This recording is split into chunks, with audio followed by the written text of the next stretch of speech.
Does your data lead to frequent fistfights? Is everyone complaining about bad data? Do you maybe have a data trust problem? Well, you are not alone. I've never met in my entire career a RevOps person that felt really confident and happy about their current state of their data. That's Lindsay Cordell from GTM Partners, and she's heard all of the excuses. When people say that the data is not good, what they're talking about is the reflection inside of your CRM. What they actually mean when they say I don't trust the data is I don't trust the lens of Salesforce to deal with my shenanigan-y behavior that's happening behind the scenes. In today's episode of The Revenue Formula, we talk with Lindsay about what's behind the problem, what's at stake here, and what you should do to finally fix it. Enjoy. No, so I was literally just before heading in here, I was texting my wife because someone has to pick up the kids today. And yesterday, usually on Sundays is when we coordinate calendars. And it's usually in the evening when the kids are put to bed. And then it goes into the calendar. But we decided to do it over breakfast. And the last time we did it, we both completely messed it up. So if I dropped off the kids, she would assume, well, then you're also picking them up. And one day she just had a heart attack at work, realizing she was supposed to pick them up like now. So I just wrote her saying, hey, heading into the studio, and then I'm going to head home. Don't forget, kids. And I was like, oh no, what if she writes, can you go pick them up? But unfortunately, she's on top of it. Okay, I'm happy very to say. good. She's very good. To be fair, she messes up way less than I do. And it's probably no surprise to you, I guess. No, but good that we have over-talked on the show how your wife is messing up and not you, actually. Yeah, let's not get into that. No, And it's like okay. a full-on 40-minute This is going to come back swinging. And then there was the time when I hope she doesn't listen to this episode. Also, the thing is, she works with data governance. This is like, if she was to listen to one episode, honey, if you're listening, I love you. Well, so how are you going to Shanghai this now into what we're going to talk about? Well, I told you, she works with data governance. Uh-huh. And that's really dealing with ensuring you have great data that's accessible, that's correct, that you can work with. We have Lindsay with us here. You also probably have heard this quite a bit, but folks, they have a lot of trust issues when it comes to data. Oh gosh, yes, 100%. I've never met in my entire career a RevOps person that felt really confident and happy about their current state of their data, especially that first 6 to 9 months in an organization. It's just there's no trust anywhere for any of them. And it's always a little heartbreaking to hear that. And yet dashboards start to get created and you work your way through it. But yes, I'd say it's the most common thing I've ever heard from a RevOps person is like it's the data's not good. Yeah. And it made me think, Tony at once wrote a post calling out some of those RevOps as like, don't be such a data dobby. Don't be so apologetic over this stuff. What does it even mean that they have data quality issues? What's the most common thing here? What is it that triggers this issue actually? Yeah, how do you see it in practice? Absolutely. Let's try and break this apart a little bit because from my perspective, data trust and data issues is like a massive topic. With like very specific subcategories of it, actually. So I think today we probably will have the chance to kind of dive into some of those areas and try and figure out how we can tick them off. But Lindsay, I mean, when someone is talking about data trust, what's your, how do you try and solve that problem? How do you kind of break it apart? Yeah, so I find that the data issues come from two primary sources. Now, typically, RevOps is hyper-focused on the sales cycle metrics to begin with. That's where almost every RevOps person starts their story. There's, of course, marketing and lead metrics and customer metrics and all kinds of things that we will eventually tackle. But usually we're starting at the revenue conversion cycle. So that tends to be what the AEs. And typically it's related to the fact that there's not trust that AEs are following the data input processes properly. And so there's concerns about everything from like, do I have all the deals? Do I have AEs that don't put deals into the system until they're sure they're going to happen and therefore their win rates look wrong? Or maybe every AE doesn't have the same definition of their stages. So you can't trust the stages. You can't trust the age. You can't trust whether or not the number of opportunities is accurate. You can't trust the lead source conversion. So it becomes this like this like spinning out of control feeling of if nobody was entering the data in a consistent way, then all data must inherently be bad. So that's part one. Part two is usually there's been whoever was running the CRM maybe was doing it to support internal processes. So for example, I've had one client that their finance team ran the Salesforce instance, and one of the things that's pretty common in Salesforce backends is it needs to talk to a biller at some point to produce the invoice so it can be sent to your clients in an automated way. However, that can be really complicated. I've had situations where I've had 3 pieces of technology that went from opportunity to an intermediary to a second intermediary and all the way into NetSuite to get the billing to work properly. So the finance team have configured the CRM to work for the biller, not necessarily to properly state what's happening from a revenue engine perspective. So the other reason is because there will be like internal paper processes that are extremely complicated, and sometimes they'll use the opportunity object to reflect like we went to contract and then we went into legal and then they went into arbitration and then finally the contract. So they're basically tracking post-deal activities because maybe the revenue doesn't happen after a really long period of negotiation. So it becomes intermingled with paper process, but because it's pre-revenue, it's officially pre-revenue, it sits in the opportunity object. So I've seen opportunity objects with like 18 stages, and only 3 of them had anything to do with opportunities, and the rest was paper process and negotiation management that was being tracked. What about the typical fun one? So we are joking about this internally also when we talk to customers. You either have no MQL definition or you have 5. There's, usually there's not, one single one. Do you see this also happening across? So kind of if you go away from just the sales process, so to speak, kind of broaden out, that people struggle to define what is an active customer. By the way, that's an interesting conversation. Yeah. So, Oh, yeah. But like, those kind of other metrics that, should be there seem self-explanatory, but are still actually not fully defined, and therefore then are raising trust issue when the CMO is talking to the VP of sales and they just don't have the same numbers. Oh yeah, absolutely. SQL, MQL definitions, lead source. And usually what I find is that tends to happen for 2 key reasons. The number one reason, in my opinion, that things go wrong in a back end, except for the operational things, is the compensation process is not being properly defined. And so people are basically using the CRM to game the system. Mm-hmm. I had this happen my very first job in RevOps, actually. I was going through all of the different stages and trying to understand why marketing was doing so poorly when, I was watching this was a marketing company. They were very good marketers, very clever, very smart. But the reality was marketing didn't get paid for their opportunities, but the SDRs did.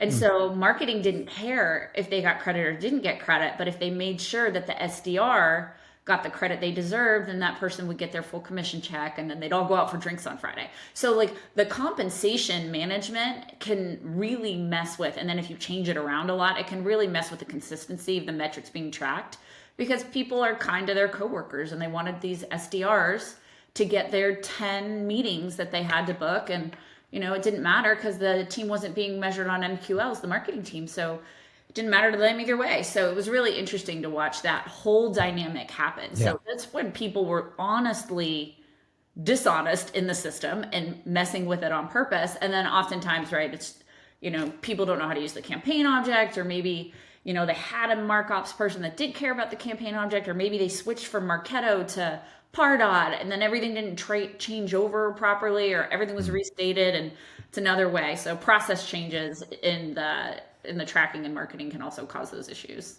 So when I was working with Mikkel in a previous company, he was very specific about figuring out where his opportunities were. Exactly, yeah. So there was always kind of on the month end, there was always this tracking exercise, but it led actually to a second one, which was, then companies come up with rules of engagement for the compensation, right? Kind of, this one was touched 60 days ago by the SDR, so therefore it's an outbound on it. And I think this is helpful for the compensation, but not always does the internal way of mapping, who gets paid and who not, actually match how was this piece of revenue actually acquired. right? So kind of people mix those two realities up. And in many cases, it's overlapping. It's the same thing. But in some cases, it just shouldn't, right? So, I mean, the typical issue is maybe this was a nurtured lead, kind of has been with you for a while. They got one really shitty email from an SDR, and suddenly 3 weeks later, they inbound. Rules of engagement say this was an outbound deal. Yeah. but we all know it was probably not that email from that SDR that turned it, right? So I think, basically... Finally, you admit it. Finally. Hey, I just want to make this show interesting, okay, Mikko? No, but those are kind of things that I think, further to your point with those incentives and process changes, are messing up the data that you actually have in the system. Oh, completely. And then I have an ROE template that I start all my clients with if they don't have one. It's 4.5 pages long. So it's all of the different things that could possibly happen. I swear I spend half of my time every time we build comp plans. Like the first half is building it. The second half is trying to figure out all of the different loopholes that I have created with my bad comp plan and trying to pressure test it for all the things that could have negative impacts on the revenue engine that I wasn't anticipating because of the way I tried to pay people and bonus people for good behavior.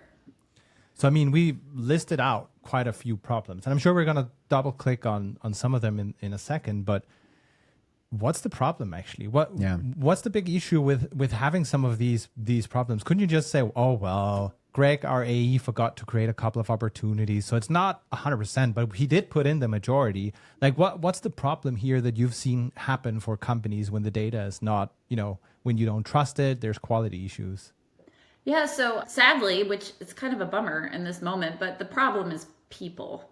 It's people that are making decisions about what they're going to enter or what stage they're going to use or, how they're going to categorize opportunity or revenue being built.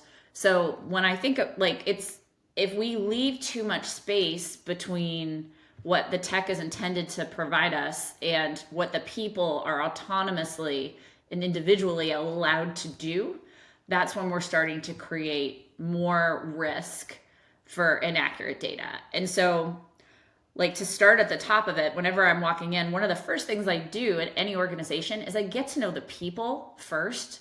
First of all, I do nothing in averages. I do everything at a person by person basis. And I look at opportunity cycle behavior for each individual on the team.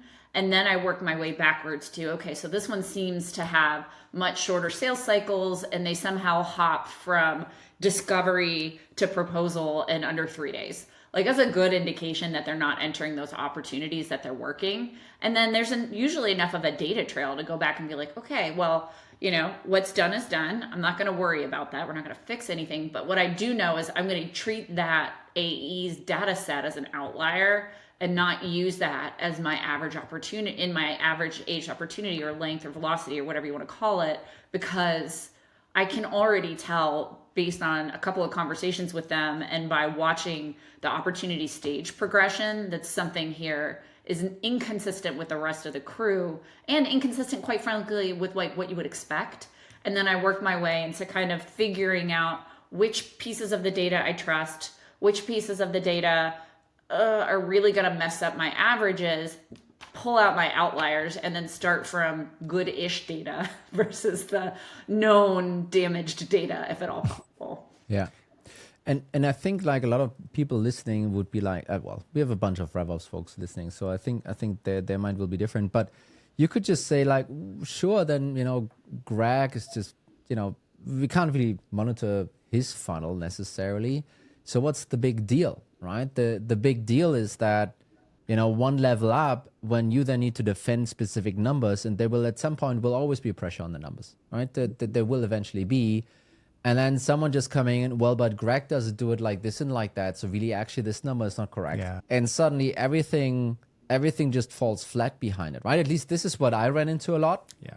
And suddenly, because you have one bad actor or multiple, suddenly the whole data conversation is just stopped. It's you cannot use it anymore as an argument, right?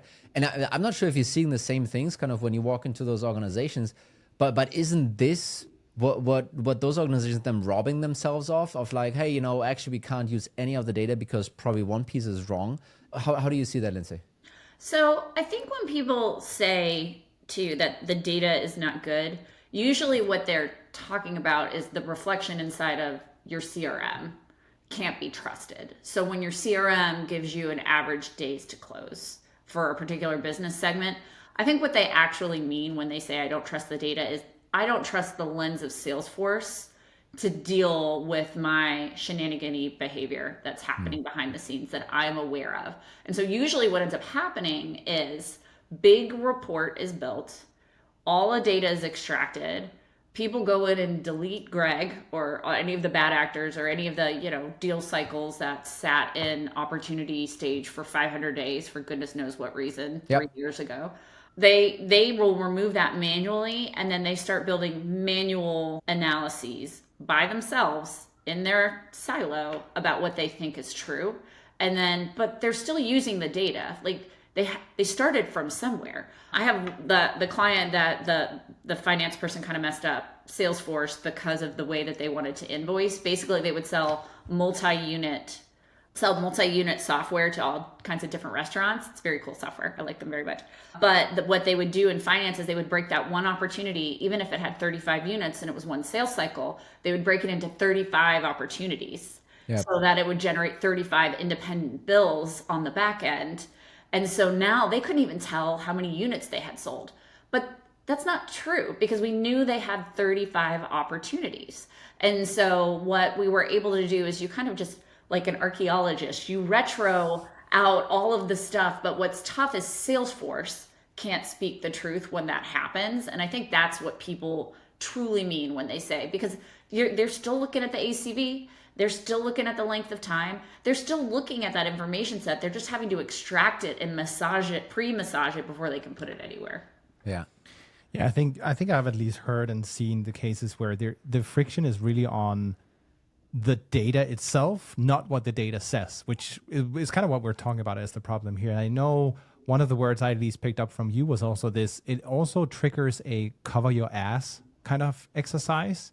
So the spreadsheet you were mentioning, is that going to be a quick task just to get it delivered, or will it actually take quite a bit of time? And I think especially if you're dealing with a challenge in a quarter, you need speed in order to move fast. A week is actually a lot of time if you're going to make an important decision to shuffle things around. And I think sometimes people maybe they know inherently, but it's just a major issue, at least on the data side.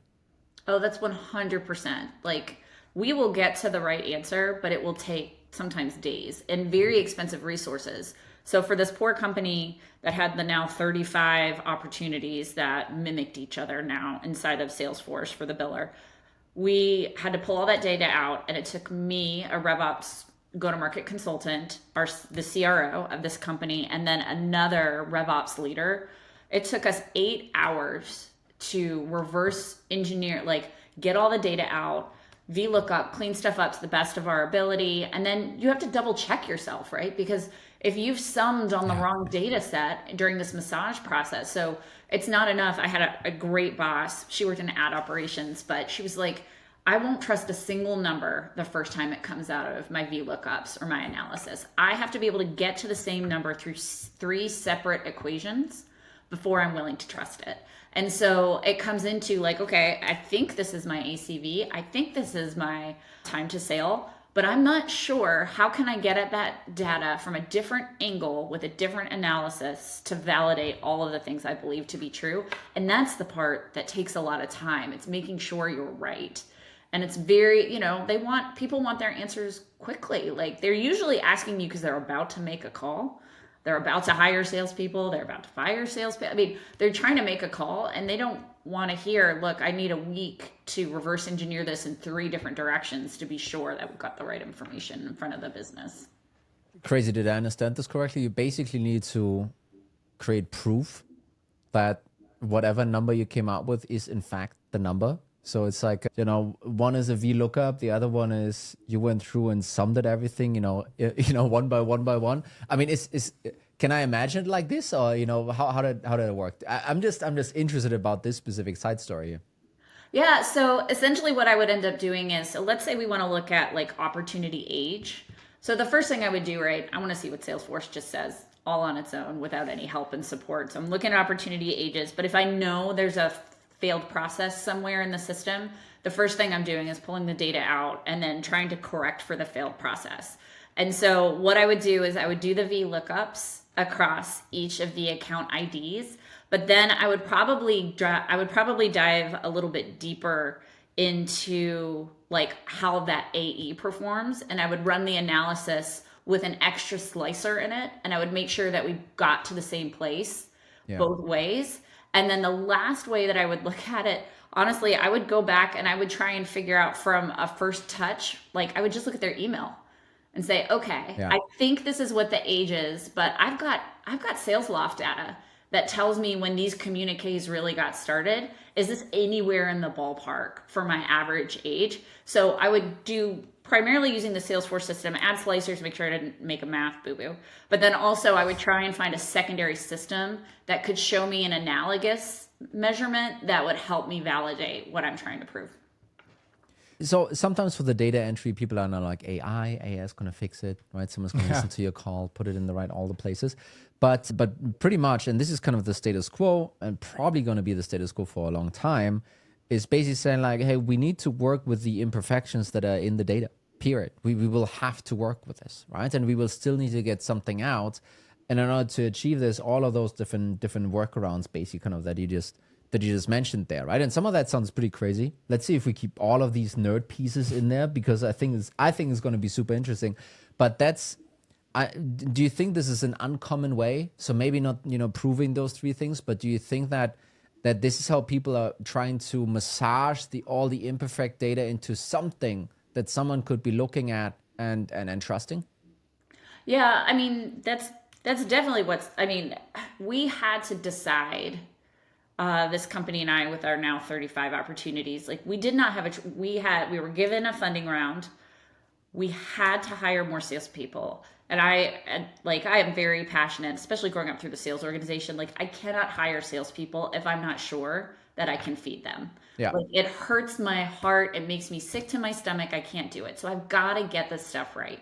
So I'll do everything within my power in the massaging process. However, so I don't know that I would trust that to an AI thing straight off the bat. Yeah. However, what I'm loving about some of the technology that you guys have created, but there's several solutions out there, really handling outliers in a effective way. For me as a RevOps person to say, I know that 600-day sales cycle op from 2 years ago is like messing up everything inside of my world. Like all I have to do is tell the system once, and then the system knows. And now any data that I pull on top of that system. So outlier management is one of the favorite things that to me has kind of come from some of this improved technology that we're starting to see out there. And, I could probably like hack around some outlier management inside of the Salesforce object if I like got really fancy with it, but not in the way that these models. And so that's the other side. So once we've got an understanding of our outliers, if I train a model, or not me, because that's not my job, but if you all built a solution that allowed for us to train models on my business on what an outlier looks like, and then it started sourcing the outliers for me instead of me having to do it by hand, like that to me is the nirvana state. Because it's not like we're going to stop them from we're not going to stop Greg. He's still like, I can yell at Greg every day. I can call him every morning.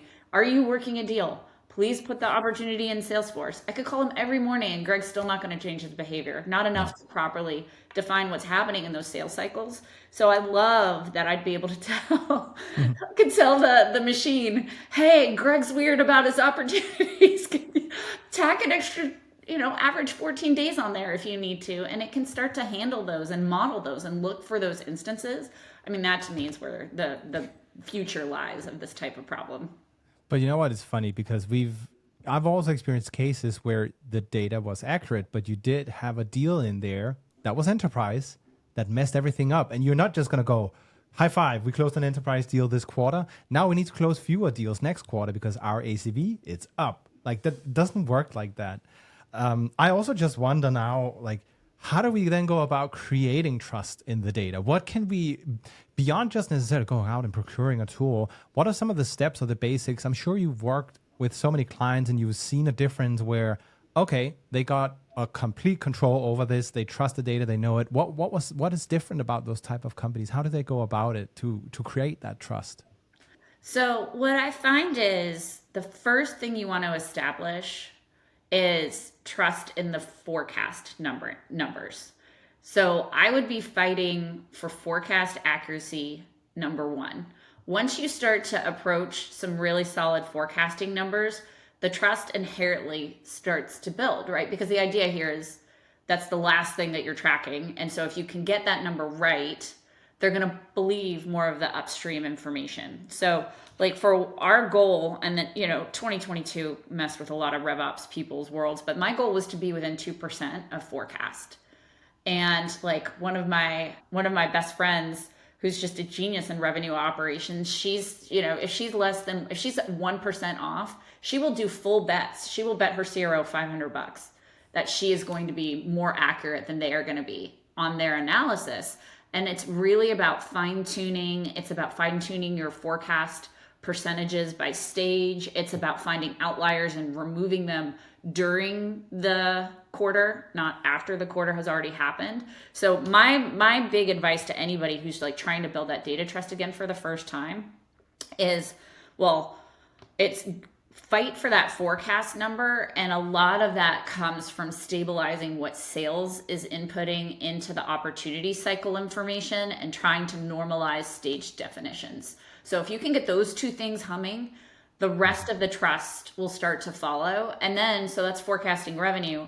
Forecasting pipeline is the other side of this story. So having a great methodology that's unique to your business for starting to be able to predict where your pipeline is going to come from. Again, huge way of building a lot of trust with marketing. And then people will start to trust more of this information coming from you. I think that makes sense. And it's also, it's tricky because I was just reflecting, even when you go department by department, the approach you're going to take is going to vary a lot, right? Because with marketing, it's maybe there's a challenge of, hey, what, again, it's back to a definition. And not just on what is an MQL, but what types of MQLs are we committing to bring in to create pipeline? Because a low intent lead is not going to behave like a high intent lead, right? So there is something there. How do you see the establishing a common language and truly understanding how some of the metrics are calculated and run? How important is that dimension of it? Oh, that's 100%. So the way that you should think about it is within each department, you need to build trust. So I'm going to be really good at forecasting revenue for my sales team, and I'm going to be really good at predicting pipeline creation for my marketing team. But like the best part is those handoffs. So if we can create a really strong common language between marketing and sales and help them trust each other, like then the data trust is really strong. Because there's this natural distrust between all of the go-to-market teams. Part of it is because of the way we built our companies. And this is a hangover from like, oh, there's a marketing department and they're on the 11th floor and they have sparkly things. And then there's a 9th floor and that's where the salespeople live. And the CS people, by the way, you're in the basement. And the product team maybe is offsite in a completely different building for whatever reason. So like we have done this to ourselves in corporate America, which is problematic on its own. But if we can create a common language that's based in something that's not opinion, but is fact, which numbers are usually, our goal is to make them fact, then they can stop stressing about, oh, this pipeline that they delivered to me is going to allow me as a salesperson to earn my entire paycheck, which is really all I care about. I mean, we've created an environment where salespeople fear that they're not going to get paid. And they act accordingly. They get nervous. They ignore what they think is in their minds from an opinion perspective is bad pipeline. They reject the MQLs and they go out and source their own deals. And then they get mad at marketing for wasting their time and wasting their resources. It creates a ton of tension between those teams.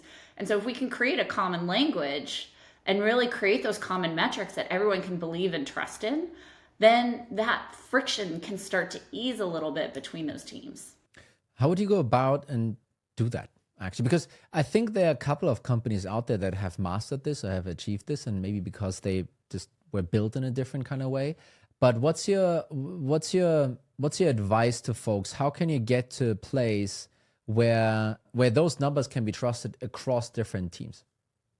Well, I think standardizing the definition of what things are is probably step number one. So we've got a company right now, they're very interesting. Basically, they have salespeople on the ground in a bunch of different countries, one salesperson, and they're responsible for pipeline development and pipeline execution, almost like a contractor, quite frankly, or like a reseller or white labeler.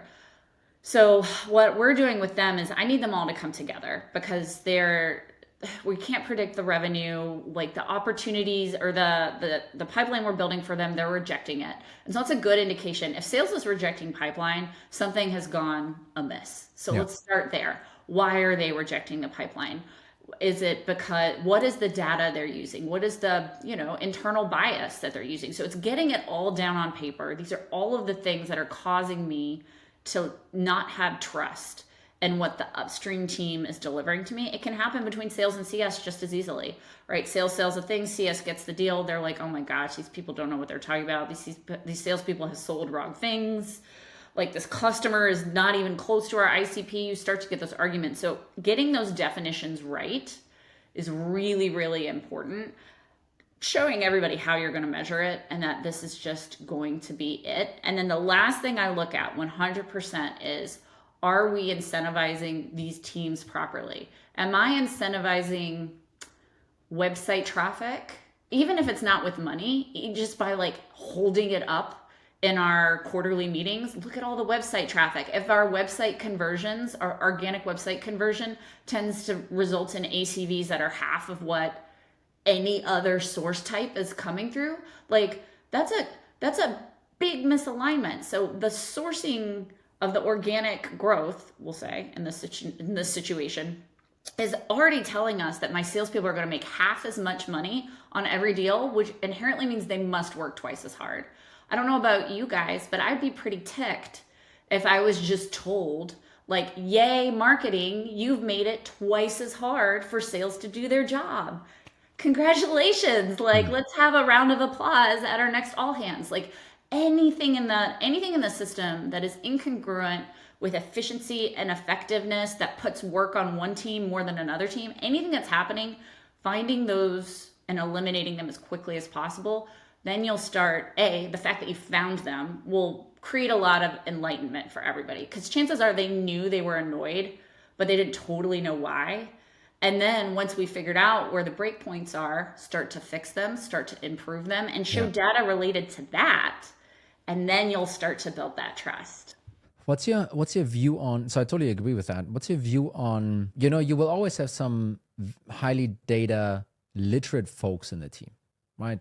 Operations, revenue operations, FP&A, folks like that. What's your view on trying to enable other leaders to get closer to that, right?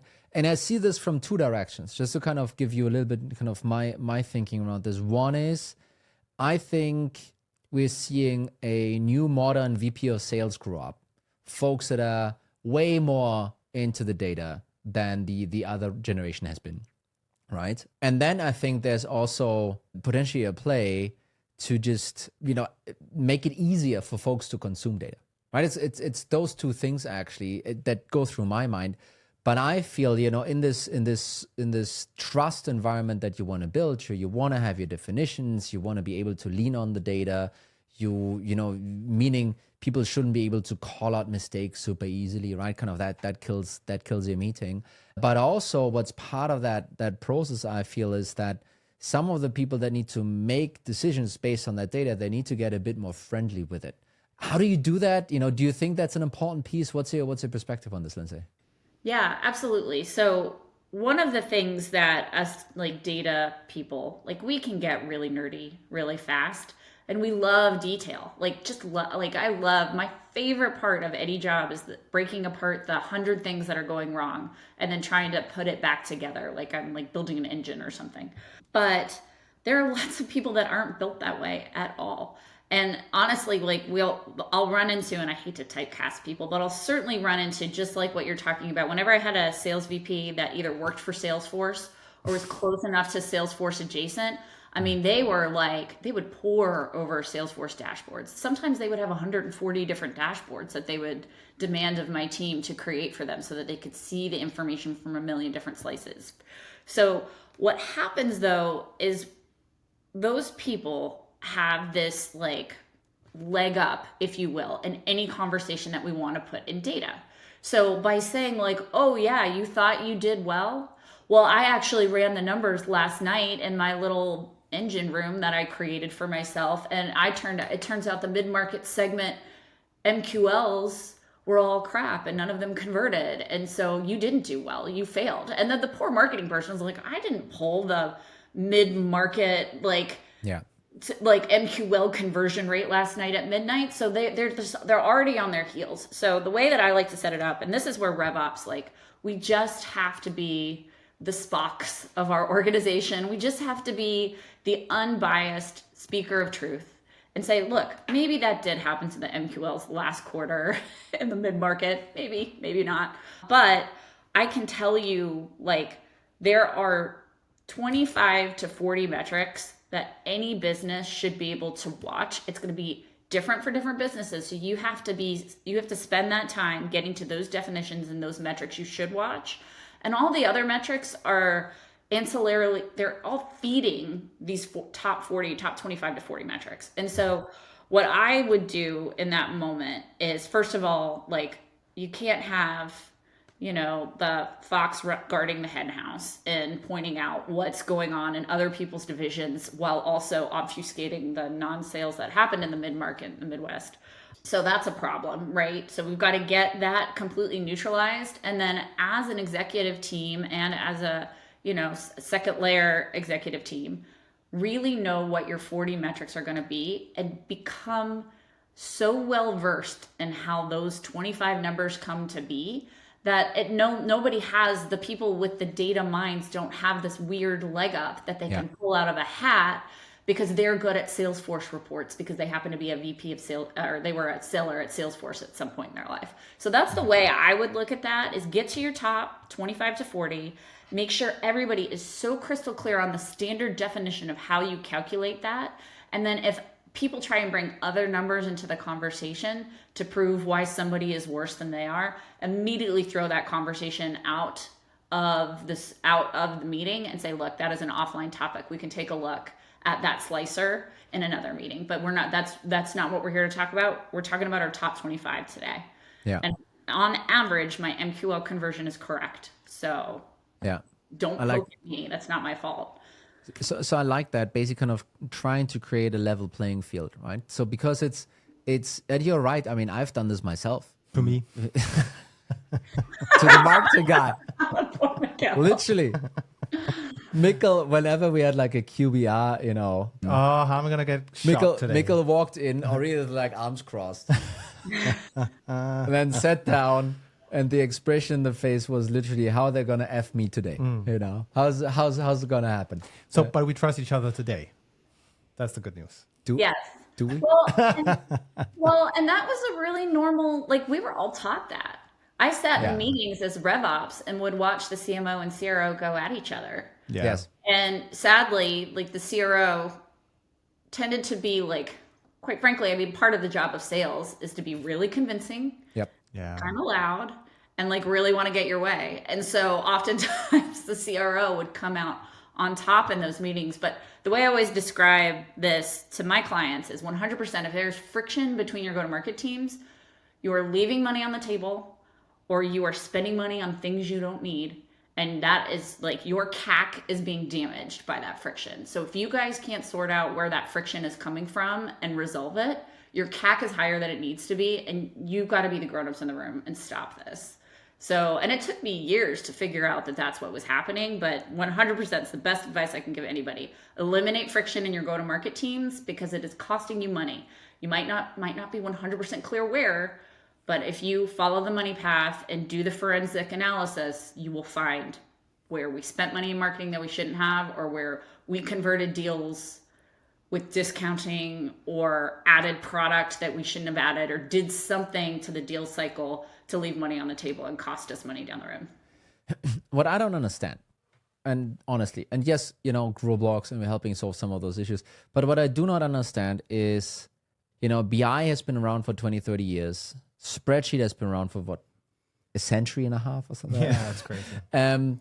Why do we, yes, it's a people issue, and this is where we started, Lindsay, right? So sure, but I'm wondering, we're in 2024, there's very little technology that's helping with some of that stuff, right? Why hasn't this been fixed yet? Kind of, or maybe that's more my question.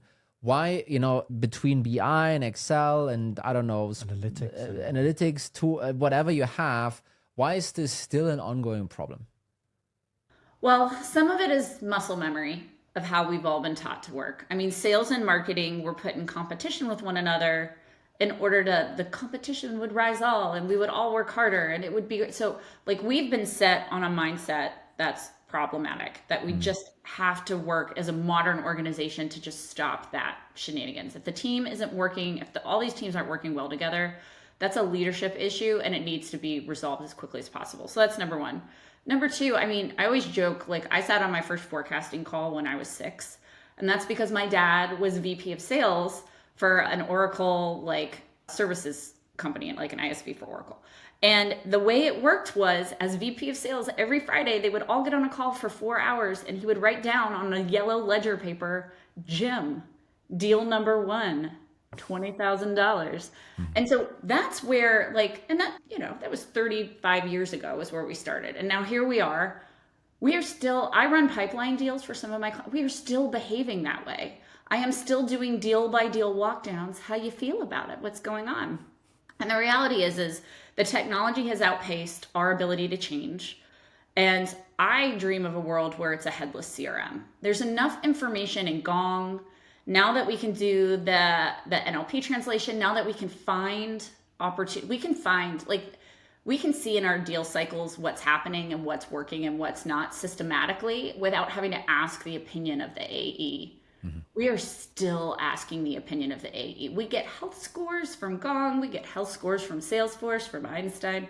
And, there's a lot of different solutions out there, but when are we going to start to really lean into some of the technology and let it take some of the bias out of these sales cycles out? I think that's going to be a really big deal for 2024. So, and, now that we've created these systems that can account for these outliers that our human minds instantly saw and knew that the average age was wrong. I mean, that's what it was, right? Yeah. We looked at the average age of these deals, and you're absolutely right, Mikkel. It was in a enterprise deal in Q2 that we were chasing for 2.5 years, and we finally sold it, and it was 10x any ACV we had ever had before. Everyone was super excited. I threw a party. I did. This actually happened. We threw a party. There was confetti. We were pumped.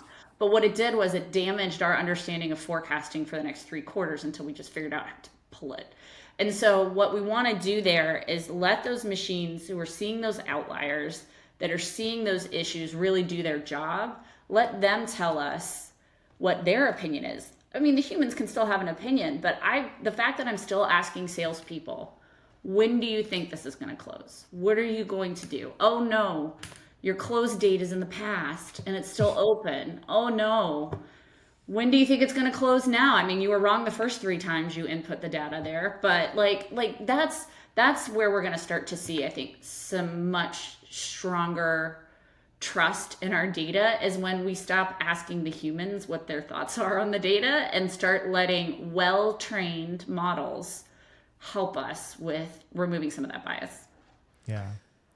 I think that's a good place to end it. That's it. Also, I had an objection prepared and everything. I was about to go for it, but then I was like, no, actually, let's have it fade out here. I mean, this was the last question already, right? I mean, we don't have. That's it. No, not unless someone writes us and we can manage. No, it's done. And also it's good because I need to probably now go and buy pre-apologetic flowers for my wife. Already? Yeah, just to make sure, as a hedge, I need to make sure. Wow. Okay. Lindsay, this was fantastic. I hope this was helpful for the listeners. You and Go-to-Market Partners definitely also cover this subject on your Substack newsletter. I know there's a few posts already about how to work with data, maybe also how to build some trust. At least in this episode, we dropped a few good tips on how to build trust, so you hopefully have some data to trust. Lindsay, thanks so much for joining. Thanks, Lindsay. Thank you. I love GrowBlocks. I love this podcast. I love what y'all are doing. It was an absolute pleasure and honor to be a part of it. So thank you for having me. Thank you so much. And for everyone that's listening and liked it, hit like, subscribe, follow, love, store, whatever it is. But please click that because it kind of helps us on our mission. Thank you so much, Lindsay, and thanks everyone for listening. Bye. Bye.